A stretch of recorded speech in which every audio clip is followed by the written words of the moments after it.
Good evening, everyone. Uh, this is Kishore from Houston, Texas.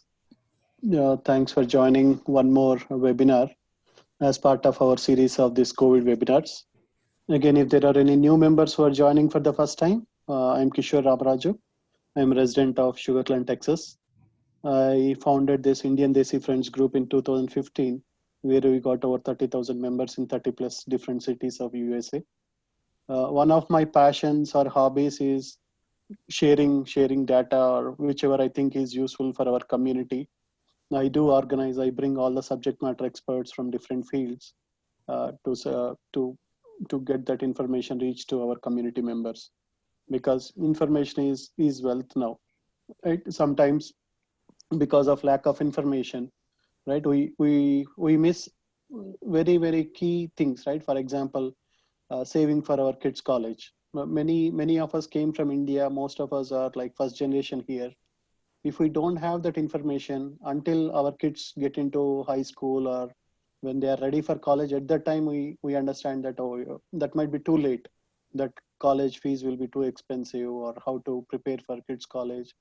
So that's where I always try to bring these experts who provide that knowledge to our community, and helping our community to have that valuable information. So in last 3 to 4 years, I organized over 250 webinars and seminars related to education, immigration, taxation, medical, investment strategies, business opportunities, new technologies in IT, meditation, all various fields. In last 8 weeks, because we all are occupied with this fake news everywhere, all the fake messages on Facebook, fake news about COVID, everybody is unnecessarily getting panicked. I thought like this is the best time where we can use this time to get better knowledge rather than worrying about unnecessary things or which are outside our control, right? By looking at the death count, we won't get anything. There is nothing we can control, or unnecessarily we'll be getting panicked by all such type of news. So we had some great webinars where we had nearly 400 to 500 families joining in each of those webinars. And yeah, we got a similar response for today's also. And I'm sure within few minutes, it will be another full house. And next webinars in pipeline, we have a session on options trading. We have a session on high school to medicine, a session by our renowned doctors, Manjula Raghutu and Surya Raghutu.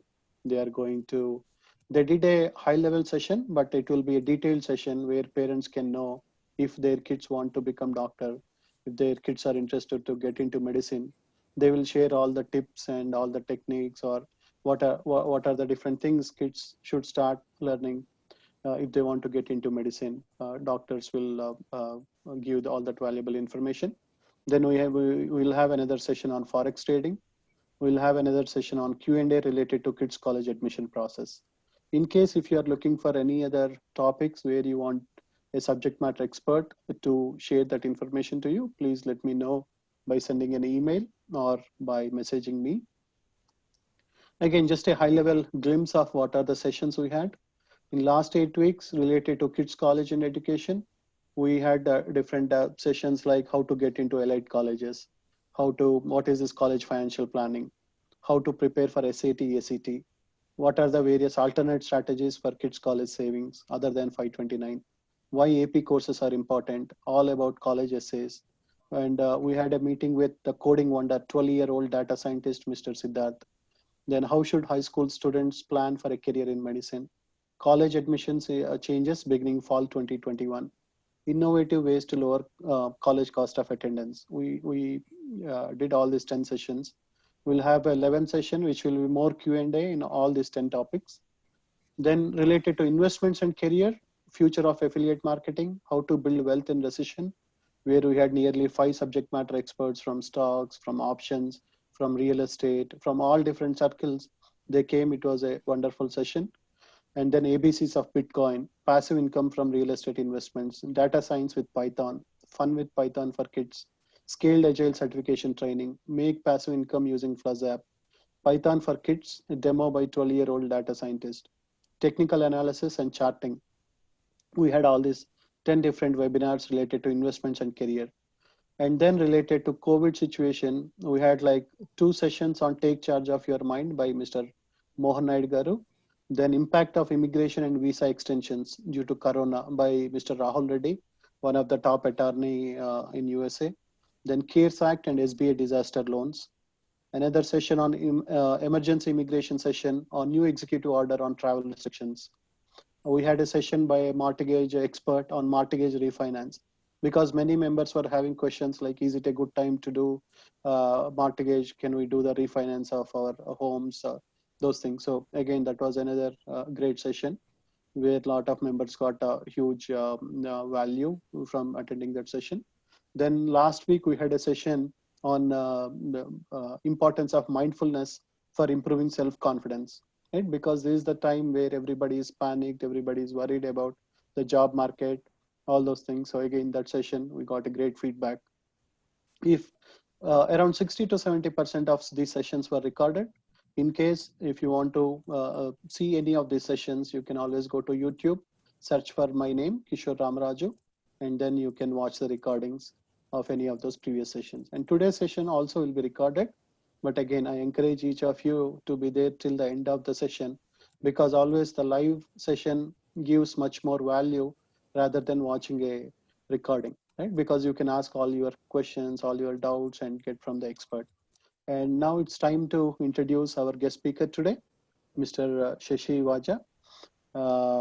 Again, it's my pleasure to know Shashi. I see that he is doing a great community service by supporting, by doing hundreds of webinars and helping thousands of our members across USA, not just Houston, but his webinars are helping everyone across USA. Shashi is gardening for about 30 years, ranging from small space, patio, community, and medium-sized yard gardening. He got experience in gardening even in cold climates such as Minnesota. So even if some of you are from cold climate or from Texas, you can ask all your questions, doubts, and Shashi can share his knowledge, wisdom with you. So as I already mentioned, he supported thousands of our community members in gardening, right? Especially this COVID situation, we all are worried to go out. We don't know whether to go out and buy some vegetables or not. We are getting it through some uh, Instacart or different vendors online, right? So this is the best time where we should learn about gardening, learn about tips so that minimum we can grow some vegetables, even though the situation continues like this. Without depending on the stores, we can grow our own vegetables. So I thought like this is the best time where Shashi already did a few sessions, and I thought it's time to do one more session with Shashi for our group. Shashi, before Houston, coming to Houston, he was in Minnesota for around 15 years. And nearly 5 years back, he came to Houston and he became a Houstonian. Nearly all the gardening groups know about Shashi. He shared a lot of valuable information, lot of PDF documents, everything. And you will see by end of this session, your 1 hour will add lot of value for your time, and you will go back with lot of knowledge at the end of the session. And thanks Shashi for taking your time on a weekend to share your knowledge with our community and with our group members. Thanks once again, and it's all yours, Shashi. Wow. Thank you for that great presentation. I'm nowhere near an expert. All I got is some gardening experience. One of the members in the group said gardening is not a science, it's just an experience. So I believe in that. So it's always a pleasant experience for me. With that, I'll start sharing my screen. I'm very passionate about gardening. Uh, for people that follow me on my Facebook or on the WhatsApp chats, you know how passionate I am about gardening. I'm not educated or trained in gardening. All my gardening comes from my experience, basically. So my first takeaway for everybody is that everyone and anyone can do gardening. Second takeaway, gardening is not an option. It is a necessity for every individual. It is because it teaches us many things that can be applied in real life. And these can be taught to our kids. some of the key values that I have seen through my garden is that the garden gives me unconditionally. So it doesn't put me any conditions. It teaches us to do that as well to the community. It does teach us the fruits of labor. So if we work hard, we get better. Planning, coexistence, because we need to coexist with the world when we are gardening. We cannot be indoors and expect to do gardening. Even if we were to plant some plants inside, you're going to still see some life, right? Cycle of life. When does it start? When does it end? Dealing with disappointments. I have had several disappointments. I've already seen some coming through the chat. And how do we deal with it? How do we come out of it? Unexpected curveballs. Like one day, my lawnmower cut like the tindora, the dondaka in Telugu, that plant at the base. And then I made 2 plants out of that stem. So anyway, how do we deal? Making best of opportunity, humbling experience, gratitude, sharing, choosing priorities. What do we want to plant? What do you want to plant? Because there are millions of options that we got. So what do we want to plant in our garden? Choosing priorities, staying content and aiming higher the next time around, patience and waiting, lessons learned, replanning, and many, many, many more. So I really can't put everything together in words. And I've been building this, by the way. This is not just, I just sat and wrote all this. These are some of the produce from my garden in the previous year in Houston. And this is, my mom is a vegetable artist. She doesn't know what art supplies she gets. She doesn't like to cut the vegetables, but puts into a beautiful art every single day that she gets some hands on. Flowers and some vegetables. So first thing, I originally took a document that I wrote for beginners and then modified it a little bit here. So the first thing is understand what we want to grow. So sit with your loved one or whoever is interested, have some interest in gardening, and pick 5 to 10 things that you want to plant for the summer and for the winter. Houston is blessed to have all year round garden. It may not be the case for other places like Minnesota, where I'm originally from. In that case, before your gardening time starts, which is usually spring and summer, sit and discuss what are the 5 to 10 things you want for your garden, and start slowly and gradually increase your gardening space. The favorite summer picks for my beginners, in Houston are okra, ridge gourd, eggplant, amaranth, gongura or sorrel, karela, and snake gourd. So out of these, whichever are your favorite vegetables, pick them. Okay. And the winter vegetables are kale, broccoli, peas, spinach, chukkakura, and arugula. So those are the winter vegetables that I grow in Houston. It may be spring vegetables depending on your temperature, where you're from, or late fall or fall vegetables for some folks. So the key thing with vegetables is that if we don't put them in ground at the time of their preferred germination, their preferred growth, they are not going to produce well. Okay. I decided to add a produce picture here. And then next question, do you want to have a spectacular, professionally done look, or do you want a okay look, but you want some good produce? It's up to you. It's garden is a personal thing. There is no one answer to everything. Okay, so what is your, because some people are sensitive to weeds, some people are sensitive to not having a great look, some people are sensitive to not getting a lot of produce. So what do you really want? So that's what, and where are your sensitivities are. So you can do a garden project with very less investment, probably a couple of $100. You can do a gardening project in a couple of $1,000. But it depends on what you want back. And then, do you want to really invest in raised beds or elongated beds, or can you manage with containers? A lot of vegetables, especially the Indian vegetables, can be grown in containers. Really, the depth, I'm not talking about the trees, I'm not talking about the fruit trees, I'm talking about the vegetables that we eat every day. For them, the real soil need is about 6 inches. I mean, strictly 4 inches, but it can go up to 6 inches or 7 inches. So if you have a container that is that has enough system that can go on the sideways, because most of our vegetable roots go sideways, not the down. They do not have a taproot. This picture is from a mom's garden in South Africa. She grew in this interesting looking pot, a doskai plant, or in Andhra cucumber plant, and see how much she got nonstop produce from this plant. Is it looking great? It's not, but she got what she needs, right? So anyway, decide on that. The having container garden is not a bad idea. And then the location.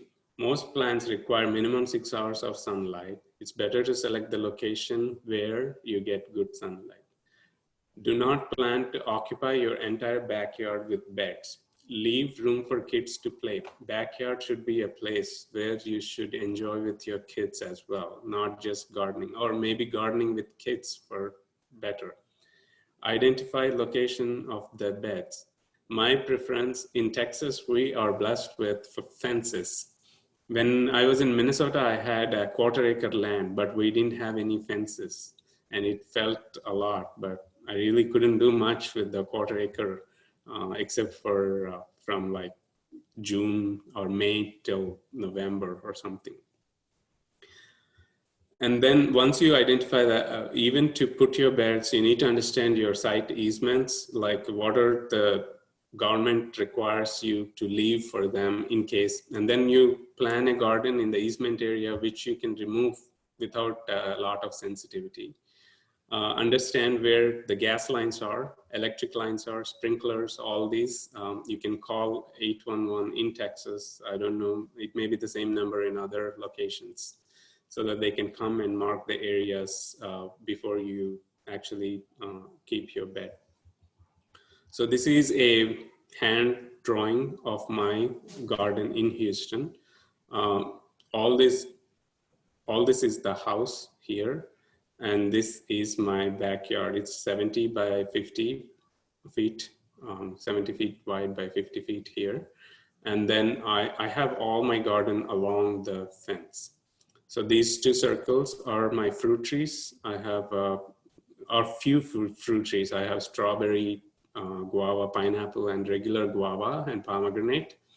And there is about a 12 feet and 12 feet area that I grow okra. And all these squares are 1, 2, 3, 4, 5, 6, 7 are trellises. So most of the Indian vegetables require trellises. And in Houston, they grow like crazy. In other words, they really take over the trellis, or whatever trellis you provide, they're gonna take it. So I prefer to have individual trellis for individual vegetable. This 20 by 20 is my kids' basketball pad that we use not only for playing basketball, we use it for preserving our vegetables by drying them, sun drying them, or we can have afternoon tea time here, exercise, yoga, and all that. Anyways, in other words, garden is not just digging and planting, harvesting, all that. Garden is a system. It is, to me, it's spiritual. So you need to be able to enjoy your backyard in your garden. So anyways, that's a side topic. All these 1, 2, 3, 4, 5, 6, 7 are trellises. I'll go through trellises. And these are planting beds. And all the back space is where I plant the plant. For example, here I have a Corella plant. So I keep the Corella plant whole there. I plant the seed and then move it over to the trellis. I don't plant anything under the trellis because the Karela or the bitter gourd is going to take over the trellis. It's not letting any sun coming through it. So anyways, so this is my trellis space and this is my bed space. Here I don't have any trellis, but I have bed. Here is where I can plant okra, eggplant, cluster beans, gaur beans, those things. Again, here is some planting area and trellis. Usually I put rich gourd here, snake gourd here, and this is the broad beans. Broad beans is not really translated well in English. It is called papdi, lilva, or in Telugu it's called chikkudu, in Tamil avarakai. So that's this one. And this is the cucumber, Andhra cucumber plant. And here I have tindora. And here I keep it as a versatile trellis. I put like long beans or ash gourd or something like that. Anyways, and on the side of the house here, I have a bed this is the first thing I made when I came from Minnesota to this Houston. That is the inertia effect, I say. So I built a raised bed here. So, and then this is the bed where I usually plant like greens, herbs. Right now, I just planted all perennial herbs so that I don't have to, only thing I have to do is to amend the soil every spring here. Okay, so that's the layout. And this is, I don't have a clear picture when the garden is full bloom. Similar to what I said here, this is my basketball pad for reference. And this is my bitter gourd trellis. In the back is the plant, and it is trellis here. And all these are my eggplants in that year, rich gourd trellis, snake gourd trellis, avarakai trellis, and all those. And here's a curry leaf plant in a pot. Okay, so the beds, how do we do the beds? There are, again, beds are also can be done in many ways depending on your budget and how nice you want for them to look. Are you sensitive to weeds and those kinds of things? One can get a wood.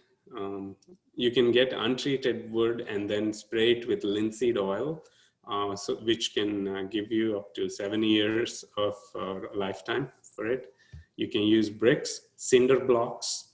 You can use castle rock to hold the wood in the corners. And so that's one way of having a raised bed. The other way is actually digging the lawn. So the idea behind that is most of the vegetables, as I told, require only 4-inch depth of soil. To be on the safe side, we can plan for 6-inch of deep soil. So we can dig the sod 2 inches deep and put a layer of cardboard for attracting the earthworms, because earthworms like to eat on those carbon. And then if you have access to good dry green leaves, you can place as a layer and then fill the bed with some soil. We're going to the soil next topic. And then lay the soil like a heap so that the bed appears like a mound, so that when water comes in, it doesn't stay there. It just follows through.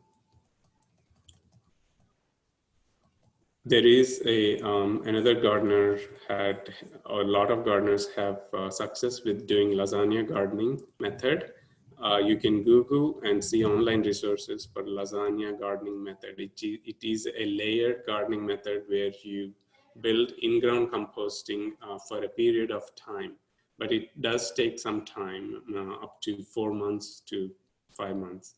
So having said that, if you want immediate planting season, it would necessitate to have soil or growing space in the raised bed option or in this digging bed option. The soil is a big topic. Simply put, potting soil, get the potting soil for containers, and garden soil or raised bed soil for beds. The consistency of the soil is different. You can mix your own manure, compost, and potting soil along with some water absorbing materials such as peat moss for drainage, or perlite. That's one option.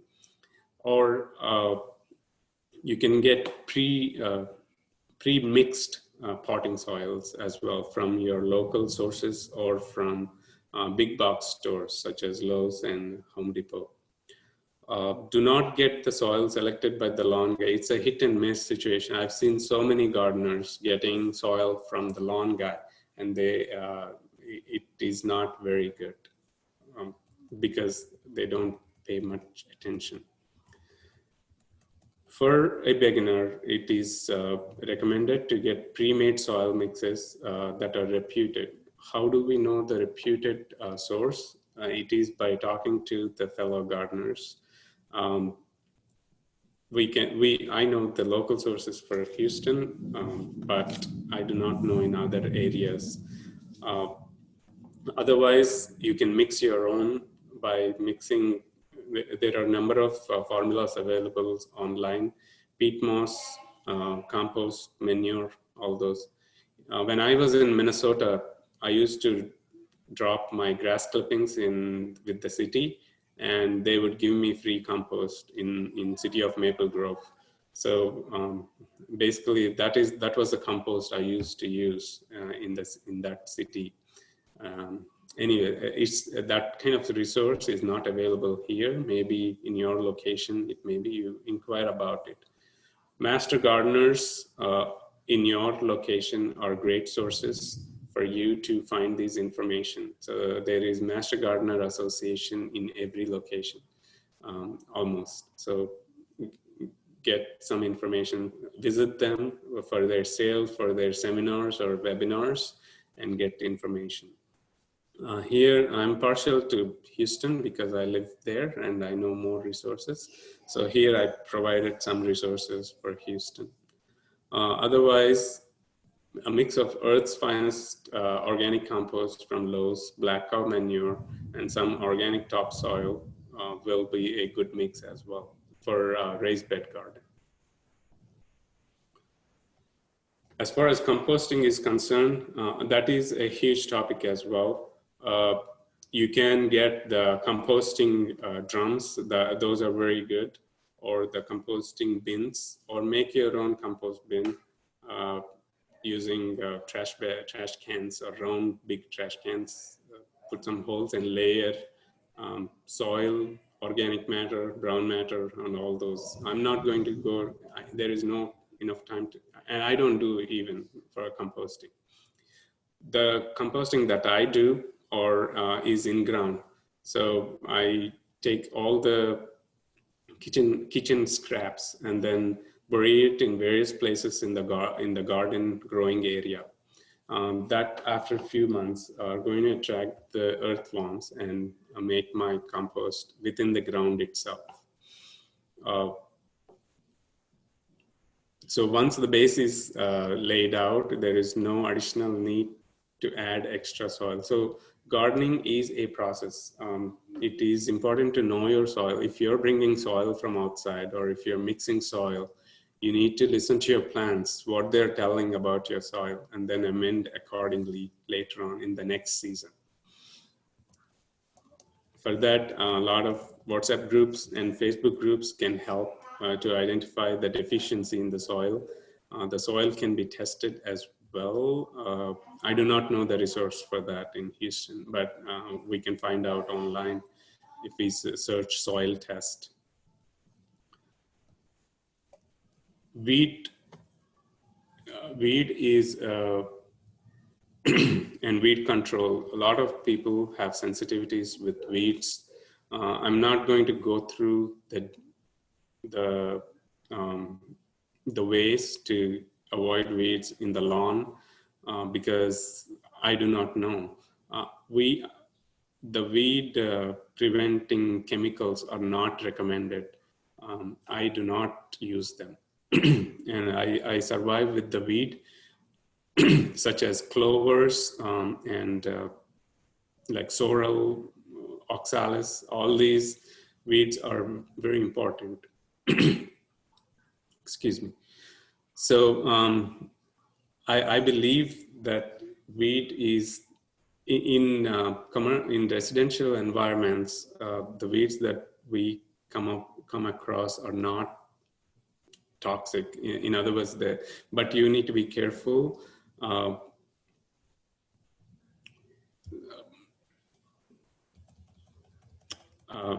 It's again, I do not. I let clover grow in my yard. That helps me because when bunnies come, they like to eat on that and not my plants. I've seen that. Like my tomatoes are never attacked by rabbits, but they're always there. We can place natural, there are several other, if weeds are concerning to you, you can place natural colored wood chips, mulch that prevents the weed to a certain extent. We can spread hay around the base of the plant. It not only provides as a weed control mechanism, but also composts for, and then you can provide more hay. The hay is not the straw. Hay is the material that cattle eat. So it has a lot of nitrogen in it, and it helps for the plant growth. We can add mulch and cover with cardboard. When you cover the areas with cardboard, when you prevent the sunlight from entering the beds, there are no chance that the weeds are going to grow. You don't have to add mulch, but just cover with cardboards and use weed cloth as another alternative. There are some studies that, not studies, there are some theories that weed cloth has chemicals, but if you plan to put weed cloth, make sure you research on the correct weed cloth. My gardening experience and my recommendations is not to use any chemicals, even though your produce is low. Try to resort to the natural methods, because when we use chemicals, they are going to kill the microbes in the soil, which are helpful for the plant and for the environment. Plants and planting. Planting times are critical to maximize the use of space and optimize the yield. So that's where the schedule that I was referring to come into play. So if we have time today, I'm going to go through the schedule that I made for Houston area. We can plant some seeds in the bed itself, like okra, gongura, some greens can be planted in the bed itself.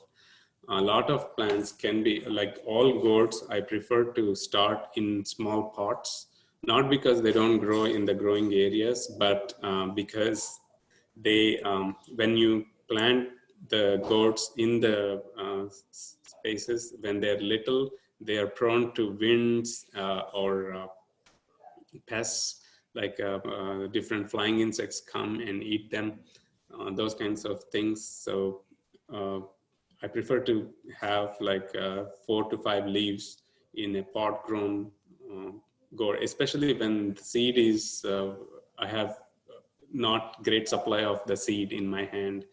I want to definitely grow it in a pot and transplant once it gains the strength. When you start the seed, you must use a seed starter or a organic potting mix. Do not use the garden soil for that, because it has the right amount of drainage that your plant needs in order to grow well. And a lot of beginner mistakes are that the seed is planted too deep. So sometimes like more than like one inch depth is not recommended for the seed. You may want to put like ½ inch depth. Normally what I do is I take a pen and then just poke a hole, put the seed and cover it up. When the seed is about to sprout, you do not want to water with a hose. what you want to do is to use a spray bottle or use your fingers and spray. Otherwise, your seeds will get dispersed. You may end up with the vegetable somewhere else, or sometimes they may come up and they may just lay down and die. Irrigation is, we can use drip irrigation at the base. Rain barrels, you can explore on getting some rain harvest if your area gets lots of rains. Rainwater is very good for the plants and very good for the composting as well. I prefer to hand water all my plants. That gives me time to inspect the plant for bugs, and if anything needs to be, like if a plant is not looking too well. So every single day, if I decide to plant, water my plant, that will give me an opportunity to look at my plant and see what the needs are. Trellis, lot of Indian vegetables, except for okra, tomato, eggplant, except for those, even some tomatoes do need trellis. A lot of Indian vegetables require trellis. And for the vegetables that require trellis, there is really no way around trellis. You need to basically make that effort or investment in putting a trellis in your yard. Whether it is like temporary or permanent, it doesn't matter. We need a trellis. Best trellis that I recommend for the raised, is the vertical trellis, not vertical, is a trellis that is made out of T-posts. These are the posts that are used in neighborhoods to hold the big trees. And take 4 of these or 6 of these and lay a cattle panel from Tractor. These 2 are from Tractor Supply in Texas. I do not know if they're available in other parts of the country, but there must be something that is similar to these that are available in. I think Ramesh in Lowe's or Home Depot is also a good option for this kind of metal trellis idea. Instead of this metal, I did try the net that is made of cotton, like threads and nylon. That wasn't very successful for me. All my plants would sag down and harvesting becomes really, really hard. So I'm really going through it very quickly for an overview, just to give you a spur of thought on what all is needed to have a good garden. I hope I'm not loading with too much. I'm going to share this document with you all. Fertilizer is, again, garden is a process. Once we know the soil, we need to build the soil with nutrients that are required for our plants to grow. This can be attained through either composting on the side or using the kitchen scraps in the bed. Just cover them up, like dig holes and cover them up with soil, and that becomes the required compost. Epsom salt can be used for the magnesium, substitute magnesium, banana peels for potassium, eggshells for calcium. There are methods that we can use. The simplest thing is to just put it around the base of the plant. There are more methods that are more involved, which involve boiling these banana peels, eggshells in water, or frying the eggshells and making powder and using it around the base of the plant, especially for tomatoes. That may help. But anyway, these are some natural fertilizers that we can use. Periodic amendments would definitely help.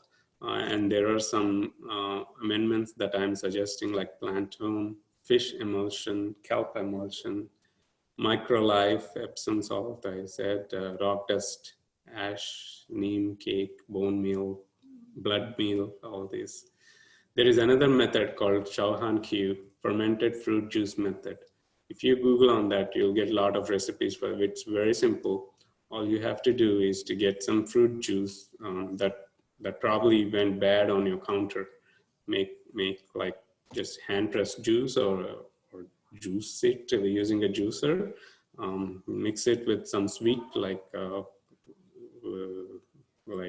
jaggery or brown sugar and some carbs, and let it stand. That makes a very good fertilizer for your garden. Jivamritam is a very good amendment to encourage the microbacteria, microorganisms in your garden to help the plant to get all the resources. But that requires access to cow manure, and original Jivamritam recipe also needs the cow urine, but I don't get it and I don't use it either. It's very hard. When you don't have access to cow manure, you can use the black cow manure from Lowe's. Look online for recipes for that. Pests and prevention. The best thing, I'm not a spray guy. I do not spray anything on my plants. If I see pest infestation, I just trim those leaves. I inspect my plants every single day. Not every plant, but I just sweep through them and understand if there is any pest infestation. If I see a lot of holes, I trim that basically. In case of amaranth, spinach, those kind of leafy greens, it can be taken care of just removing the infected leaf and trashing it. The new leaves are going to grow. By that time you get more sun, and the pests will be, the pests that infect those are short-lived. So by that time your pests will be gone.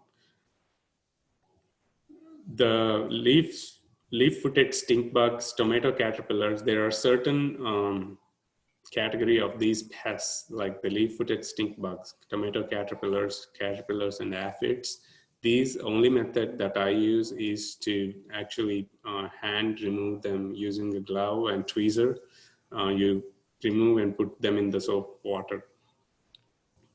There are a number of sprays that are available online, and a lot of people have used it, like the neem oil spray and garlic, chili, and hing spray, as well as the sour buttermilk plus hing spray.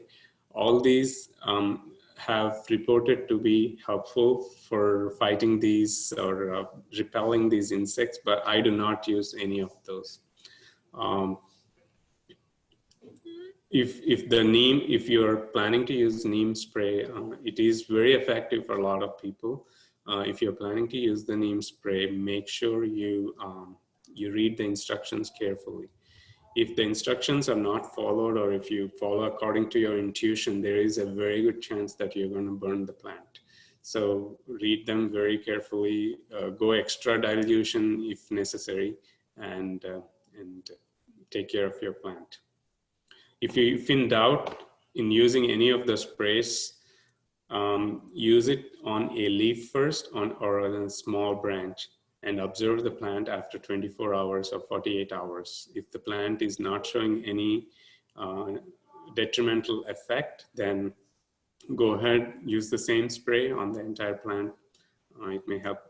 Again, the problem with sprays is that once the rain comes, all the spray is going to be washed off. The seed sources are Seeds of India, rare seeds. Seeds of India is my go-to place for all desi seeds. They used to be really good 8 years back. They were so good that when I was in Minnesota, the shipment got missed, and I called them, and they sent me an entirely new package of really good seeds. But lately I've been seeing some not so nice reviews, but users have increased as well. I still get my seeds from Seeds of India, and they sprout for me pretty good. So I don't know if, but other than that, there is really not a commercial source of Indian vegetable or a go-to place for all Indian vegetables at one place. Rareseeds.com, Etsy.com, Eden Brothers, and Logis. Eden Brothers, they all do sell some kind of Indian vegetable seeds. Logis.com if you're patient and if you're vigilant, you can get rare flowering plants such as Sanajaji in Telugu, Nityamalli in English, and not English, Tamil, Virajaji or Malai in all those, and several varieties of mallis or jasmines.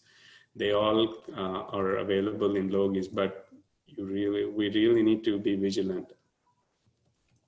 Local nurseries are a good sources of plants. Usually what happens is local nurseries in Houston areas, these are all special nurseries, such as Nature Way, Arbor Gate, Caldwell, Cornelia, all these, Meenakshi Temple. All these are special, but also the big box stores such as HEB, Lowe's, and Home Depot. They all bring the plants when it is time for you to put them in the ground. So for beginners, I do suggest instead of starting from seed, or in addition to starting from seed, also get some saplings, especially for tomatoes, all nightshades, which include tomatoes, peppers, and eggplants. These take a long time to grow from seed, and then so if you get a sapling, and it's very helpful, especially in winter climate like Minnesota. If you get the sapling, you have a head start. You don't need a greenhouse for that. In Dallas, Dawn's Nursery has some good reviews. In gardening groups, also advertise, have seed swaps, like Desi Stuff has seed swap, and as well as Indian Vegetable Garden in Facebook. They also have seed swap that they organize. Those are great resources to meet fellow gardeners and get your seed needs fulfilled. So that is a very quick tornado overview of my gardening topics for beginners on several areas. And I want to close it with a small story. So my story's name is Listen to Your Plants. So one day my 9-year-old started digging somewhere in the garden, like not in the garden, in the lawn. You see all this clover, all this is wheat, but I mean, all these make honey, they attract honeybees, rabbits eat them and all that. Anyways, he started digging there, and then he said, I asked, what are you going to put there? And he said, I'm going to put an orange seed. I said, dude, it's not going to grow. It's not going to give you, even after you go to college. Let's put a bean seed, and then we put it. And then we have to protect it from other places, right? Or like other predators, such as the rabbits or something, or lawn guy, or maybe myself stepping on it. So we cut a milk jug and put it around it. And then the rains came, right? And the rains came, and my son said, Dad, this one is looking like it's drooping. What are we going to do? I said, son, that's nature. What are we going to do? Let's wait it out. And then we didn't give any water to this plant for almost 6-7 days. And then look at, this is the current situation right now. It's growing back again. So if you see these leaves, they look like droopy. Why are they droopy? Because the plant did not get oxygen. It was soaked in water.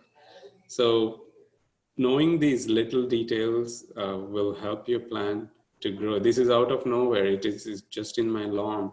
I just provided a little bit of compost in that area. And what is the next future for this? I do not know. That's the nature. That's the beauty of gardening. It's unpredictable, right? So when we feel that we have control over our garden, when we have control, we have taken everything, Mother Nature does come into play. Ultimately, nature is the winner, right? So anyways, but gardening is fun. These are all our friends. They all talk to us every single day.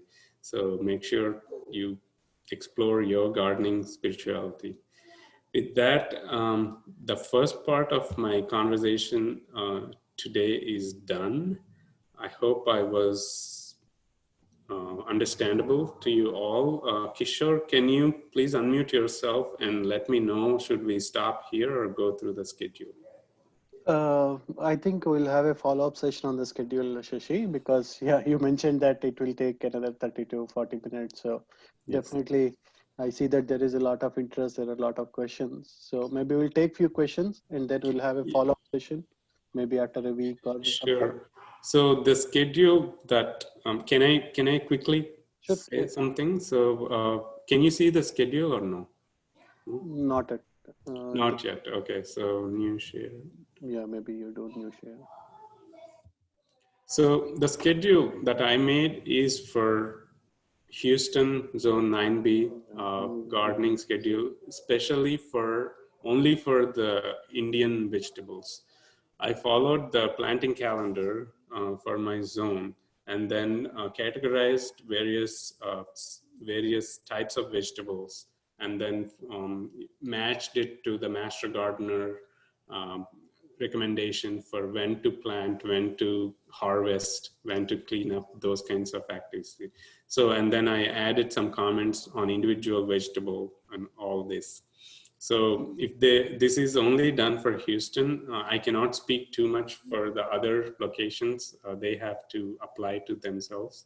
So, or I can speak a little bit about Minnesota or other cold regions. But anyway, just a preview. If there is interest in this kind of schedule, we can definitely entertain that.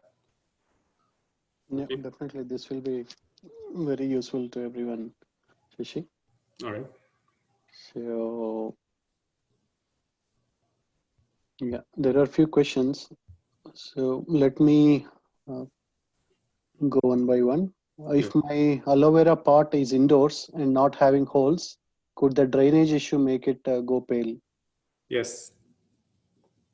Yeah, you will need to provide drainage for the aloe vera plant or not water too much. Yeah. Okay. I have grown potato in my backyard, but there are some potatoes growing on the stem. So is it good to let them grow or remove them? We did answer that. Okay. So How to differentiate between Ponnaganti and alligator weed plants? we answered that as well. No. Mm, I'm growing mint, tomatoes, spinach, and amaranthus in my vegetable beds, and all of them have the same issue. The leaves are getting eaten by some kind of pest bugs. What is the best pesticide or fertilizer to stop these pests? So a lot of people use this garlic chili and hing spray for this kind of, depending on the what is eating. Is it being eaten by flying insect, bunny, or you need to identify that and use according. But the best method really is to find the whole leaves for mint and spinach and discard them. And then for tomatoes as well, find the infected leaves and take. Do not leave your tomatoes too bushy so that you cannot see the stems well. Um, our experienced gardeners have told us that the stems need to aerate. In other words, they need to get some air. So trim all the bottom up to a foot height and then leave the top leaves. Do not use any chemical sprays. That's my recommendation and my philosophy. How much deep should the pot be for creepers like chickadee or karela? How much, could you please repeat? How much deep should be the pot Okay. be for? Yeah, if you have a 7-gallon pot or a 10-gallon pot, that would be enough for your chickadee or karela or as any gourds.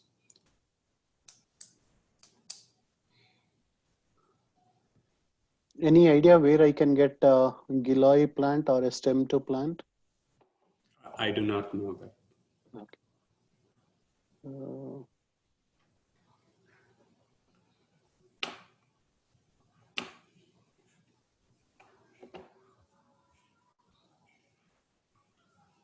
Can you cover on patio gardens? I think maybe we can take it in the next session. along with the schedule. Mhm. Yeah, a lot of members are asking for the schedule. Maybe once we do the follow-up session, if Shashi shares it, it will be much more useful to everyone. Can multiple snake guards share a trellis? Multiple, Snake guards. yes, multiple snake guards can share a trellis, but you're risking the mixing between snake guards. So what happens is they're going to mix, and they're going to produce good snake guards. It's not going to maintain its own qualities. Like if you put a short, long, and medium, I do not know. Depending on how they mix, they are going to mix and give you. It's again a probability study. Which flower gets pollinated by what? You may maintain some fruits with its original quality. You may get some with mixed, some without mixed. So, is Which, the question just between snake gourds? yeah, Okay, yeah. So another thing with snake gourd, it will be covered in the schedule seminar. Snake gourds do not like any other creepers near them. In Telugu, we have a saying, "Potlaki porugu panikiradu." That means snake gourds do not like the neighbors. So do not mix, do not use the same trellis or keep your other creepers away from them. we'll take one more question. We see garden snakes a lot in Dallas. What spray can we use to prevent them? There is really no spray that takes away garden snakes. Snakes is a very sensitive topic for me. Um, the main thing to do is to understand that we live in their world, or we live in a world where the snakes are also there. In the state of Texas, there are only 4 venomous snakes. Those are cottonmouth, rattlesnake, copperhead, and cottonmouth and coral snakes. Out of these, corals are very hard to find. They are very shy. Rattlesnakes are also very hard to find in Dallas. The other two are, if you know the identification of these two other snakes, then you gain the knowledge that you're not fearful of snakes anymore. A lot of non-venomous snakes are do not even bite. When you wear a leather boot, that imagine you have a boot that can kick a cactus and you don't get hurt, then any venomous snake, non-venomous snake is not going to get to you. Leather gloves or leather boots.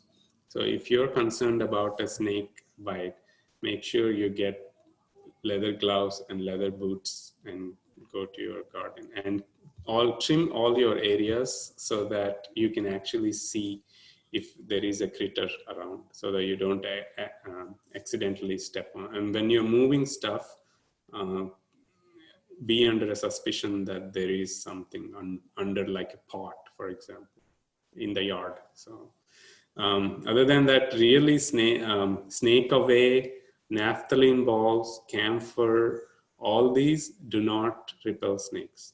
That is a fact that we got from a snake expert in our seminar. Cool. Yeah, thanks once again, Shashi. I know there are a lot of questions, but again, I don't want to take more of your time on a weekend.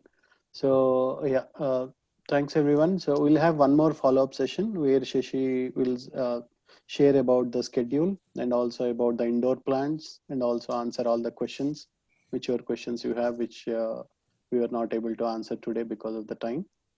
So thanks Shashi. Great session. A lot of valuable information to all the members. You can see that a lot of great comments coming in from all the members in the chat window. Oh, thank you. I wasn't sure. I don't know how the session went, if I was even understandable today. So Yeah, it was great. You can see all the comments. all right. So Thank you our so much. members generally don't put positive comments. You can see all the positive comments. So Thank you so much. yeah, Appreciate it.